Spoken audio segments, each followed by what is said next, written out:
오늘 6월 16일은 우리가 살고 있는 미국에서는 Father's Day, 아버지의 날로 지킵니다.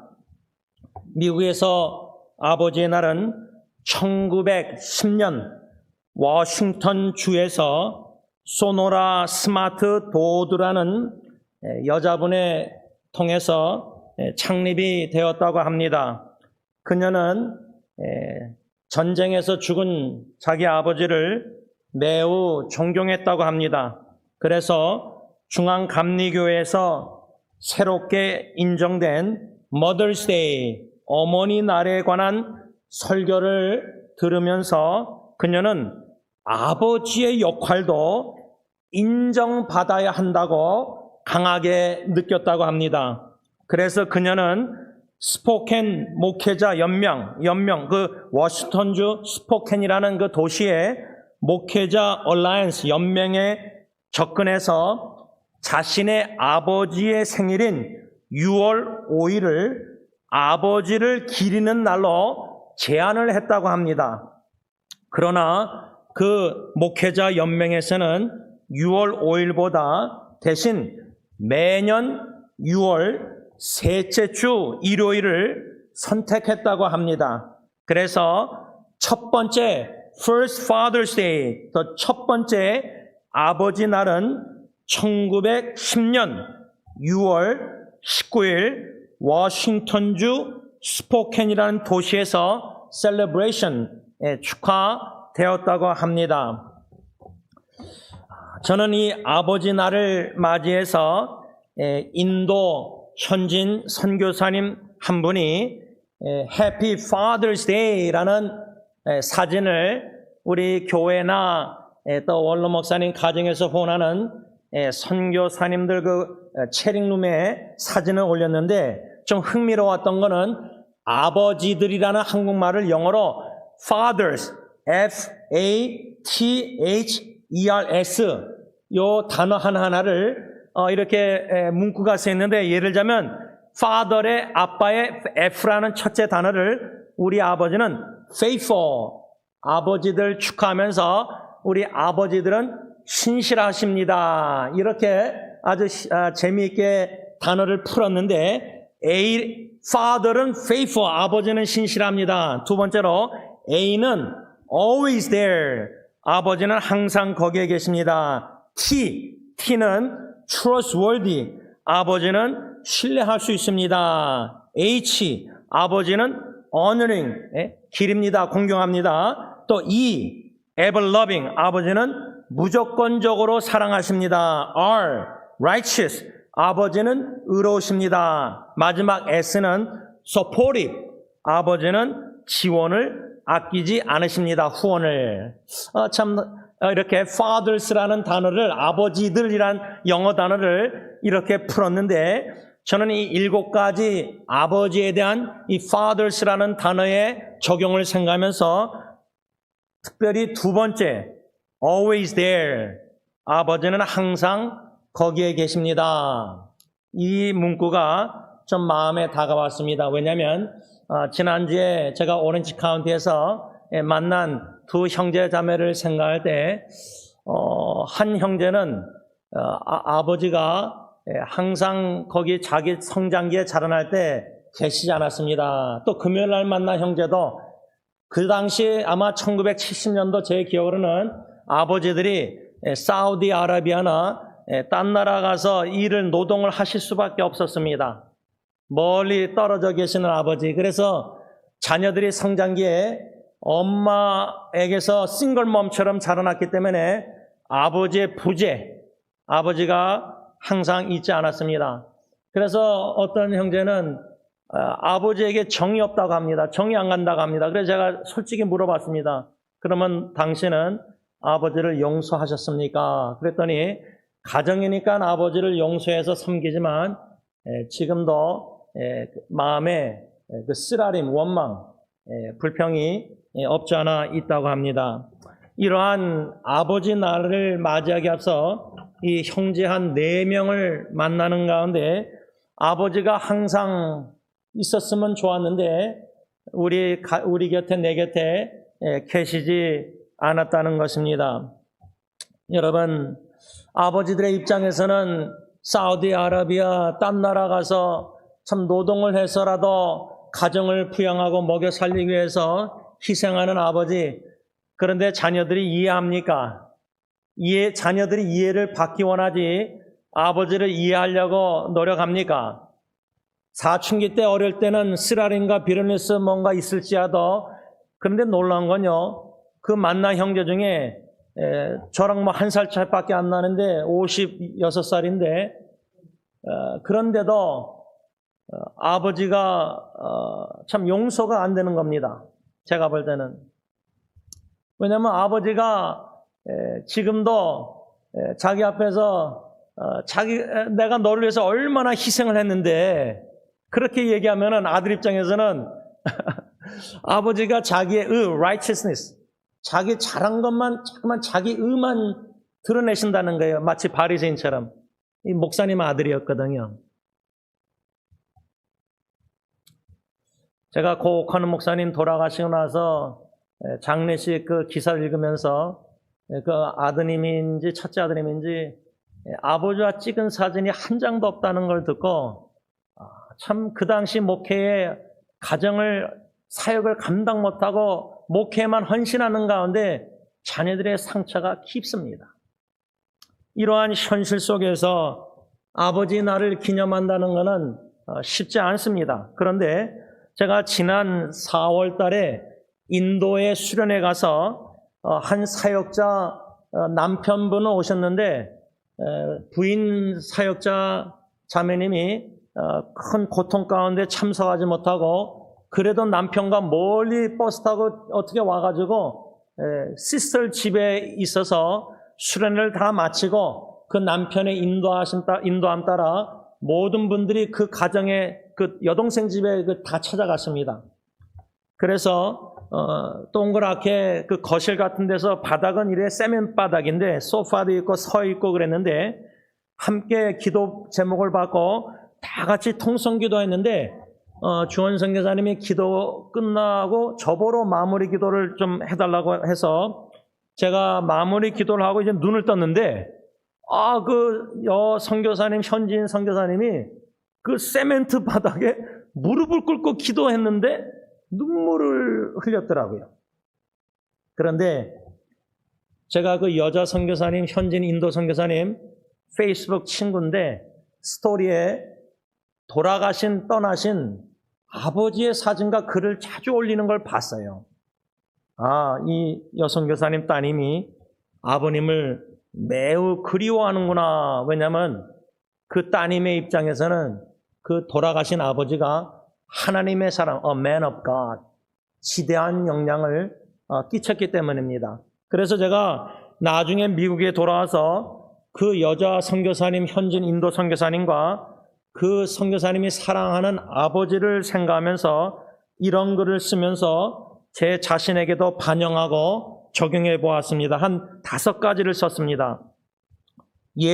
첫 번째로 예수님을 믿고 사랑하는 가정의 가장인 우리 아버지는 하나님의 사람이십니다. 둘째로, 사랑의 하나님께서는 하나님의 사람이신 우리 아버지를 통하여 자녀인 우리에게 지대한 선한 영향력을 끼치셨고 지금도 끼치고 계시며 우리가 죽을 때까지 끼치실 것입니다. 세 번째로, 이러한 사랑의 아버지와 우리가 이 세상에서 잠시 헤어지지만 다가오는 저 세상에서 다시 만날 줄 확신합니다. 그럼에도 불구하고 사랑하는 아버지를 향한 그리움은 말로 표현이 안 될 것 같습니다. 네 번째로, 우리도 우리의 아버지를 본받아 예수님을 믿고 사랑하며 예수님과 복음을 위해 살고 있다는 것 자체가 하나님의 큰 은혜요 축복이라 생각합니다. 마지막 5번째로, 마치 우리가 우리 아버지에게 큰 선한 영향을 받은 것처럼 우리의 자녀들도 우리에게 받을 수 있길 기원합니다. 특별히 다섯 번째, 여러분들의 아버님을 생각하고 추모하고 그리워하고 이 아버지 날 생각할 때 여러분들 각자가 돌아가신 아버지에게 그 아름다운 사랑의 추억과 영향을 받은 것을 기억하고 계실 것입니다. 그런데 여러분들의 아마 간절한 기도 바람은 여러분들이 떠나기 전에 여러분들의 평생 자녀를 향한 기도와 눈물과 삶과 희생과 사랑을 통해서 여러분들 자녀들도 여러분들이 여러분들의 아버지에게 받은 영향이 여러분들에게만 끝나는 것이 아니라 여러분들에게 자녀에게도 또 자녀들의 자녀들에게도 선한 영향력이 흘러가기를 여러분들은 간절히 기원하고 계실 것입니다. 제가 어제 저녁 식사를 사랑하는 딜런 아들과 결혼할 제시카와 또 예은이와 아내와 함께 식탁 교제를 나눴습니다. 예리는 멀리 일본에 있어서 함께 하지 못했지만 오늘 새벽에 한 5시쯤에 보니까 5시 15분쯤에 보니까 일본어에서 예리가 카카오톡 메시지가 왔습니다. 왜냐하면 엄마랑 아빠랑 오빠랑 여동생이랑 또 제시카랑 다 식사하는 사진을 봤는데 자기는 멀리서 함께 하지 못해서 카톡으로 아빠 개인 카톡으로 Happy Father's Day 아빠의 날 축하합니다 하면서 I'm grateful for 아빠가 있어서 너무 감사합니다. 그런데 제가 오늘 아침에 목양실에서 5 식구 카카오톡방에다가 제가 아주 좋아하는 사진 하나가 있어요. 아이들하고 찍은 사진들이 뭐 가족 사진, 뭐 부부 사진 많지만 제가 딜런, 예리, 예언이 어렸을 때 그라지 들어가는 그 계단에서 쭈그리고 3명과 저가 중간에 애들이 셋이 쭈그리고 앉아서 찍은 사진인데 그 사진을 제가 5명 카톡방에 나누면서 영어로 뭐라고 썼냐면 I'm blessed to be your father. 나는 너희들의 아버지가 됐다는 자체가 너무 큰 축복이다. I'm blessed. 그러면서 감사 인사를 세 자녀에게 했는데 Thank you for showing grace and love. 아빠 자격이 없는 나에게 은혜와 사랑을 주는 것, 베풀어 주는 것 감사합니다. 라는 글을 남겼습니다. 제가 왜 그 은혜라고 생각하냐면 아빠 자격이 없는 것은 분명하고요. 자녀에게 오히려 은혜를 받고 이해를 받고 제가 자녀들을 이해하기보다 딜런 같은 경우는 저보다 더 성숙해서 그 나이에 이 아빠의 부족함을 다 알면서도 많이 알면서도 그 허물을 덮어주고 이해해주고 나는 아빠를 향해서 비련의 쓰라림이 없습니다. 원망이 없습니다. 충분히 쓰라림과 원망이 있을 수밖에 없는 아들인데 그것을 제 아내와 저와 앉는 식탁에서 앉은 자리에서 얘기해 줬을 때 저는 그게 은혜라고 생각합니다. 은혜입니다. 무조건 뭐 결혼해서 애 낳고 뭐 힘써서 희생해서 먹고 살린다고 배웅한다고 그런 제가 아이들에게 뭔가 노력한 걸 기억하고 기록해 놓고가 아니라 저는 그런 걸 생각이 잘 안 나요. 그냥 미안한 마음이 많아요.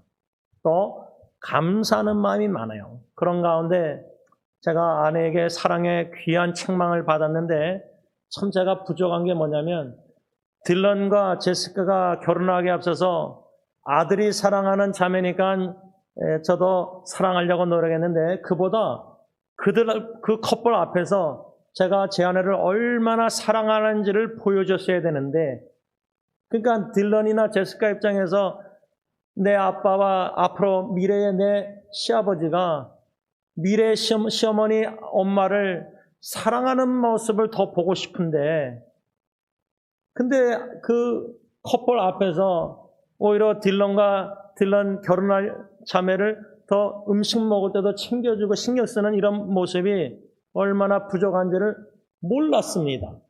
아내가 사랑으로 책망해줘서야 그런데 어저께도 제가 뒤돌아볼 때 아내를 더욱더 자녀들 앞에서 사랑하는 모습을 진심으로 보여주고 진심으로 사랑할 것을 나타내 줬어야 되는데 오히려 애들을 더 챙기고 신경 쓰고 아내 앞에서 이것은 내가 부족했구나 이렇게 제 잘못을 인정하고 고백하며 여러분들에게 나누는 이유는 저는 아직도 28년째 이제 나아가는데 결혼 생활 아내를 어떻게 주님의 사랑으로 사랑해야 되는가 분명히 우리가 지난 주일 골로새서 3장 19절 말씀 남편들아 아내를 사랑하며 괴롭게 하지 말라는 말씀 속에 아내를 어떻게 사랑해야 되는가 우리가 지난주에 두 가지로만 5가지 중에 교훈을 받았는데 그 두 가지는 첫째로 잠언 18장 22절 아내를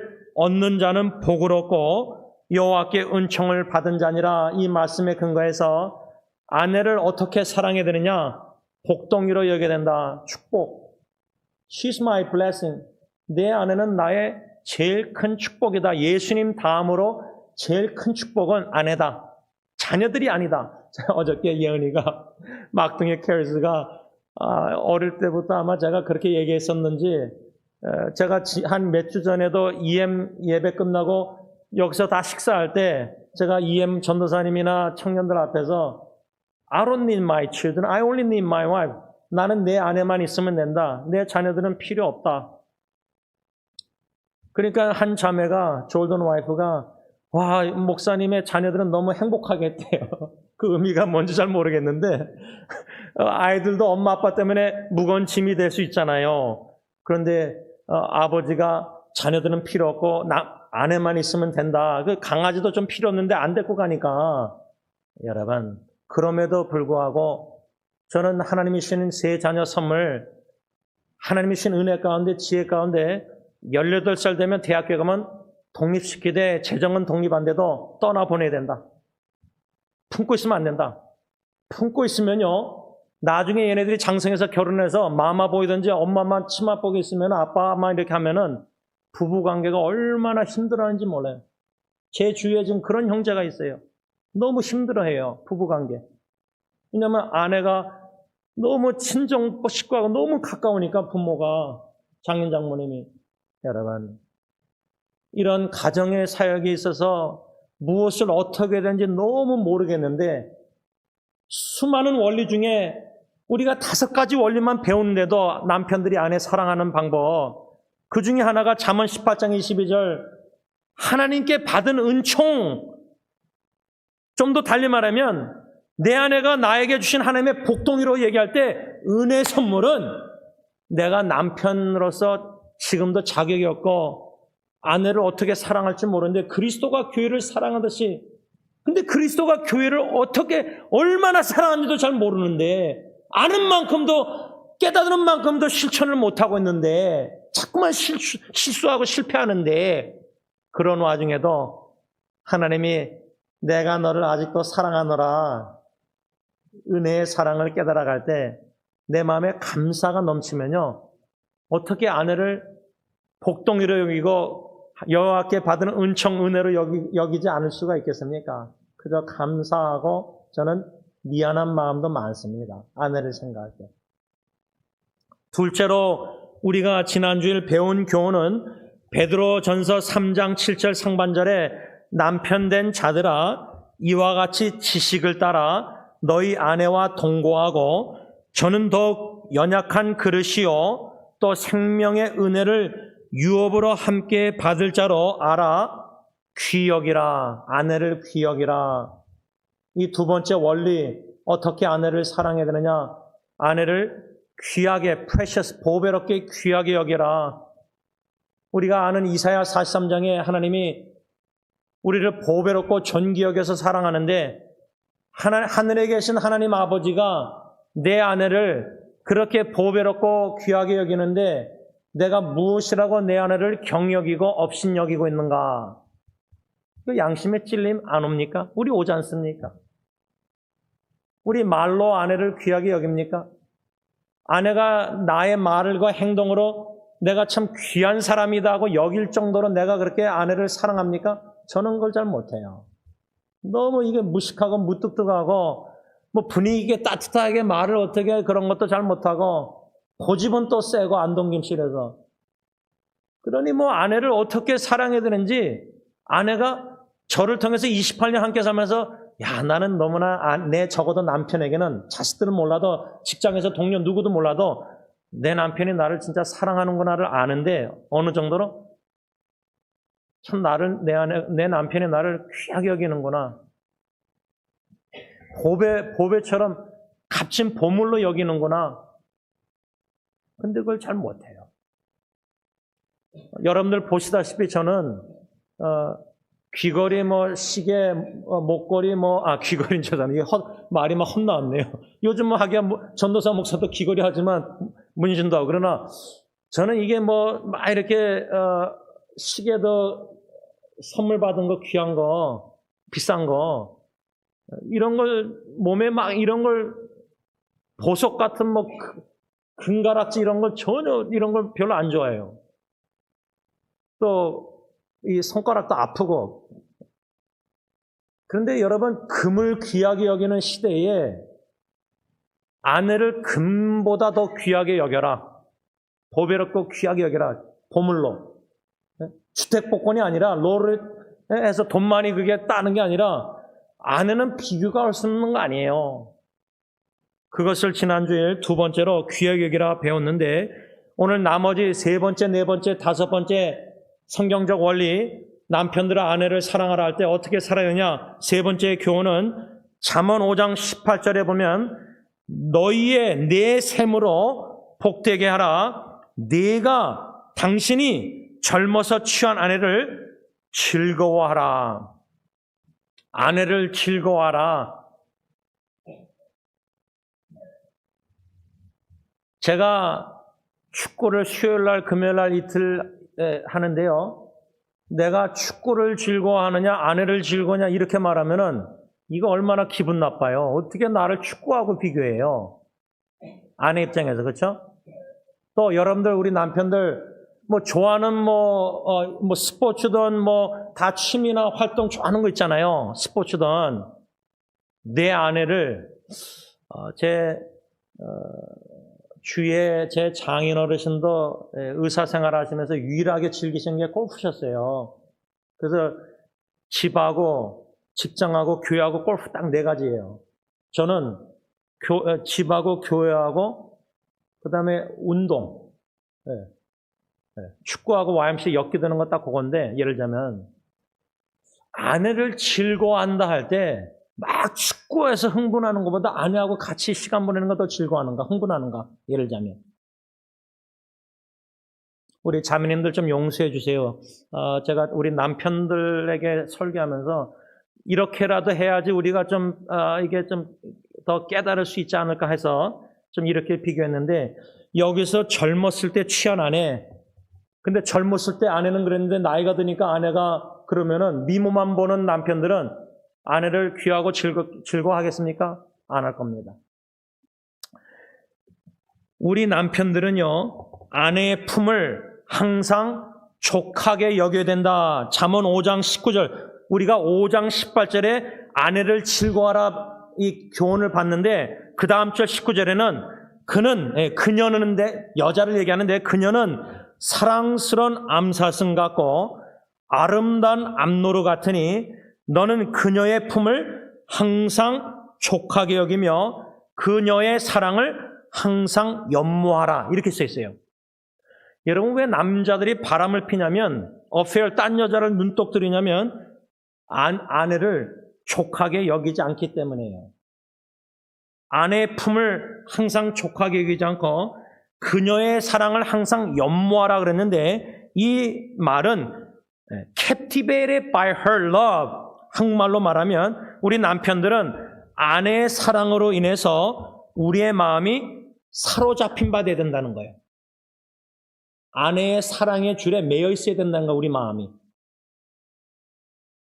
근데 아내의 사랑의 줄에 매여 있어서 그 사랑에 도취가 된다 할까? 또 심하게 하면 내 아내의 사랑에 중독이 돼서 딴 여자가 보이지 않아요. 딴 여자가 돌처럼 여겨지고 관심이 없어요. 아내의 사랑으로 만족하니까, 촉하니까, 충분하니까.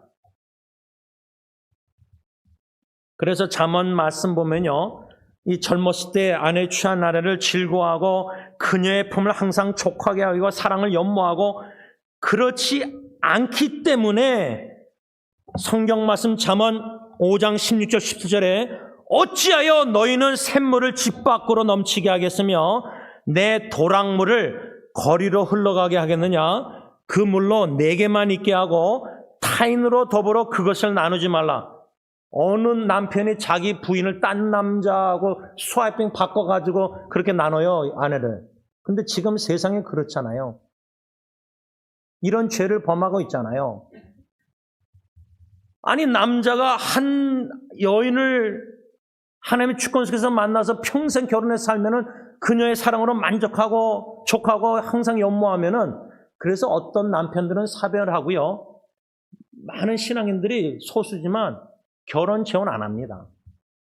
죽은 아내를 그렇게 사랑하는 거예요. 끝까지, 죽을 때까지. 연모하고 그 사랑에 사로잡혀서 아내가 죽었는데도 아내의 사랑으로 족한 거예요. 만족한 거 항상. 그러니까 재혼할 필요성을 못 느끼는 거예요. 그냥 성경적 원리로 그냥 재혼하면 뭐 이런 게 아니라 아내의 사랑으로 만족하는 거예요. 딴 여자의 사랑이 재혼할 필요성을 못 느끼는 거예요. 그 정도로 인고 부부 사랑, 이 얼마나 자녀들에게 큰 본이 됩니까? 그런데 아내의 젊었을 때 취한 아내로 즐거워하지 못하고 만족하지 못하고 사랑에 항상 연모하지 못하고 거기에 그러지 못하니까 잠언 말씀이 샘물을 도랑이를 딴 데 흘리게 한다면 이게 뭐냐면 남자들이 자기 아내 외에 딴 여자들을 마음에 품고 연모하고 음녀를 가슴을 다른 여인의 가슴을 안고 그러다가 바람을 피우게 될 때 이 간음에 죄악된 선택의 결과를 7절에서 14절까지 잠언 5장에 말씀하는데 그 바람피는 음란의 간음의 결과는 뭐냐? 9절에 존영상실, 9절에 또 시간상실, 10절에 재물상실, 11절에 건강상실, 12절에서 14절에 양심상 고통을 당한다. 이게 자기 아내 한 사람 만족 못하고 바람핀 결과를 잠언 5장에서 이렇게 말씀하고 있다는 겁니다. 여러분, 이 세 번째 교훈, 지금은 황혼이 의원 젊었을 때 다 이혼하고 딴 남자 재혼하고 목사도 이혼 2번, 3번 하고 재혼하고 이게 풍토잖아요. 자녀로 하여금 이혼은 절대 반대라고 딱 우리 가장이 서서 딱 이렇게 안 하잖아요. 그렇죠? 여러분, 이 부부관계나 자녀의 부부관계나 여러 가지 우리 기도 제목, 고민, 말씀의 연구, 실험, 뭔가 상담 여러 가지 어려움이 너무 많지만 하나님의 은혜를 사모하는 가운데 이 세 번째 교훈이 우리 남편들이 아내를 사랑할 때에 아내 한 여인으로 그 품으로 사랑으로 만족해야 돼요. 근데 내가 자꾸만 딴 여자에게 눈독이 가고 관심이 가고 직장에 여러분 어느 목사님, 미국 목사님이 글을 썼는데 제가 그거를 보고 이 YMCA 제가 라카냐다 운동하러 간 지 20년 됐는데 허리병 때문에 구토증이 있어서 이러다가 목회 못하겠다. 그런데요, 이 미국 목사님 뭐라냐면 그런데 운동하러 갈 때 조심해야 된다는 거, 우리 남자들. 그 여자분들 막 옷을 운동복을 입고 막 할 때 그 얼마나 위험해요, 유혹이. 그렇죠? 저는 20년 동안 남자 여자 대화 안 해요. 한국 아저씨 90 넘은 분이 저한테도 한마디 하고 못 들은 척하고 그냥 아무도 안 새겨요, 운동할 때. 남자도 안 새겨요, 그냥. 물론 어떤 목사님은, 후배 목사님은 거기 가서 막 전도해요, 말 걸고. 근데 저는 좀 죄송한데 여러분들 동의 안 하도 되는데 저는 아무도 이게 안 새겨요, 운동하러 가서. 말씀을 좀 정리하고자 합니다. 제가 세 가지 원리 다 마지막 세 가지 나누지 못하고 세 번째만 나눴는데, 아내를 즐거워한다. 지난주에 어느 형제가 인터넷에서 계속 매일마다 아가서를 묵상해서 글을 올려요. 그 55명 기도 후원방에. 근데 그 아가서의 말씀이 신랑 되신 예수님과 신부된 교회와의 관계를 이 솔로몬 왕이 수나미 여인하고 비교하잖아요. 어여쁜 자야, 입술만 이렇게 다 시적으로 표현하잖아요. 그 말씀 묵상을 이 형제가 계속 올리면서 웨스민스터 신앙 소요리 문답 1문을 나눴어요. 사람의 최고되는 목적이 뭐냐? 우리의 삶의 목적이 뭐냐? 하나님을 영화롭게 하며 뭐 하나님께 영광 돌리고 먹든지 마시든지 무엇이든지 가정생활하든 자녀양육 그쵸? 부부관계다. 그런데 그 형제가 하나님을 영화롭게 하며 거기에 초점을 많이 맞췄어요. 그래서 제가 답글을 뭐라 썼냐면 그 소요리 문답 1문의 답변의 하반절은 뭐라 썼냐면 하나님을 영원히 즐거워한다. Enjoy God forever. 신앙생활을 즐겁게 해야 될 때인데 우리가 주님의 교회를 섬기고 봉사하고 할 때요. 사람의 영광 뭐 사람을 기쁘게 하는 게 아니라 하나님을 영원하게 하나님을 기쁘게 하고 하나님의 영광이 나타나야 되잖아요. 하나님이 사람의 썩은 냄새 죄악된 본능 이기적인 모습이 나타나는 게 아니라 하나님의 영광이 하나님 예수님의 모습이 나타나야 돼요. 섬길 때 자기가 주관 나타나고 자기가 나타나는 게 아니라 예를 들자면 근데 하나님은 영원하게 하나님이 나타나고 영광 돌리고 막 다 하는데 그러다 보면은 즐거움이 있거든요. 봉사의 섬김에. 근데 왜 내 안에 마지못해서 주님의 교회나 모든 가정사에게 섬기고 자녀 부부관계 다 예를 들면 즐거워하지 못하고 즐거움이 없을까? 어쩌면 내 마음에 깊은 것 동기부여 중심 모든 게 하나님을 영화롭게 하지 못하고 있구나. 내 안에 하나님이 성령이 충만하지 못하거나 예수님이 충만하지 못하구나. 예수님의 생각, 예수님의 관점, 예수님의 마음, 예수님의 심정, 예수님이라면 어떻게 했을까 내 안에 지금 이런 상황에서 이것을 본받지 못하고 예수님을 나타내지 못하기 때문에 가정에서도 가정사에게 아내를 즐거워하지 못하고 있구나. 아내를 사랑함에 있어서 귀한 은혜가 저 여러분들에게 있기를 간절히 바랍니다. 기도하겠습니다. 이 땅에 하루하루 살면서 마지못해서 되풀이되는 마치 다람쥐가 쇠바퀴를 돌듯이 매주일날 일어나서 교회 가고 주중에 또 일 가고 또 자녀들 돌보고 뭐 여러 가지 이런 또 되풀이된 일들이 많습니다. 그러면서 신앙생활을 주님의 일을 한다고 하는데도 성경 묵상도 기쁨이 없고 기도도 즐거움이 없고 봉사도 기쁜 즐거움이 없고 그냥 쇠바퀴 돌아가신 마지못해 모든 것을 할 때 가슴 뜨는 일을 해야 되는데 열정적으로 주님이 주신 흥분해서 막 너무 하고 싶어서 해야 되는데 그게 운동이든 무슨 일을 하든 간에 즐겁고 기쁘게 직장일도 그런 게 있어야 되는데 마귀 사탄이란 놈은 우리 안에 하나님이 주시는 그 디바인 신적 기쁨 즐거움을 얼마나 많이 뺏어갔는지 모릅니다.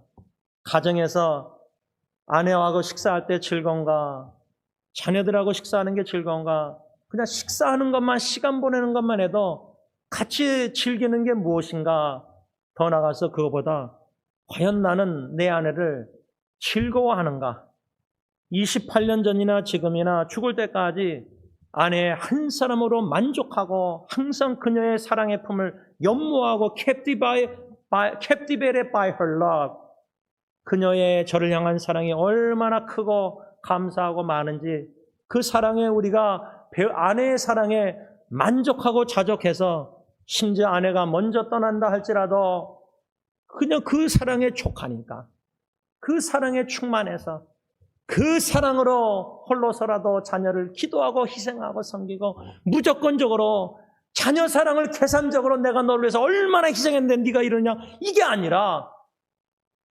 고린도서 13장 사랑장에 보면 잘못한 것을 마음에 기록하지 않는다 그랬는데 사랑은 그런데 바리새인처럼 내가 당신을 위해서 이렇게 고생하고 자녀를 위해서 고생한 거 다 기록해 놓고 교회 섬기는 것도 다 기록해 놓고 자기 의를 드러내고 나는 강고도 없고 십자가 뒤에 가려지고 예수님만 보일 때 예수님의 사랑이 남편의 사랑이 신랑 대신 예수 사랑이 너무 크고 깊고 감사하고 죄송하고 그 은혜가 너무 선물이 크기에 그 사랑의 통로가 돼서 배우자를 아내를 또 자녀들 후손들을 무조건적인 희생적인 사랑으로 사랑하신데 아내를 즐거워하며 멀리 떠나 있는 자녀들도 그저 마음에 기도하며 즐거워하고 모든 게 축복이요 모든 게 자격이 있는데 은혜요 선물이요 그 은혜와 사랑에 감사하며 가정사역을 묵묵히 끝까지 은혜로 잘 감당하는 우리 아버지들 남편들 다 되게 하여 주셨기만을 예수님의 이름으로 간절히 기도를 올리옵나이다. 아멘. 우리 다 같이 일어나셔서 찬송가 559장 찬양합니다.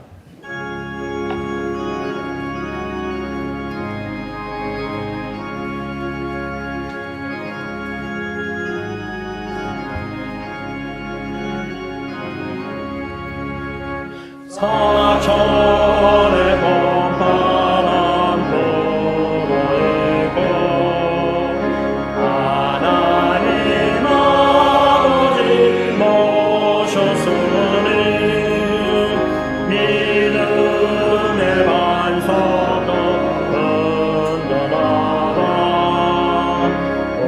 우리 집 즐거운 봉산이라.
하나님, 우리 남편들에게, 아버지들에게 더욱더 사모하니 크신 은혜 베푸셔서 심지어 가정의 고통과 역경 가운데서 시련 가운데 시험 가운데 아내의 심정을 조금이나마 이해하고 헤아릴 수 있도록 크신 은혜를 베풀어 주시옵소서. 이제는 우리 주 예수 그리스도의 십자가의 그 은혜와 독생자 예수 그리스도를 십자가에 내오시기까지 우리를 아끼시고 보배롭고 존귀하게 여기시는 아빠 아버지의 그 크신 사랑하심과 성령 하나님의 교통하심이 귀한 은혜의 은총의 복의 선물을 받은 자들로서 평생의 감사, 범사의 감사, 영원히 감사하면서 가정사역을 묵묵히 부르시는 그날까지 감당하기를 원하는 모든 아버지들과 가정과 교회 위에 이제로부터 영원토록 함께 있을지어다. 아멘.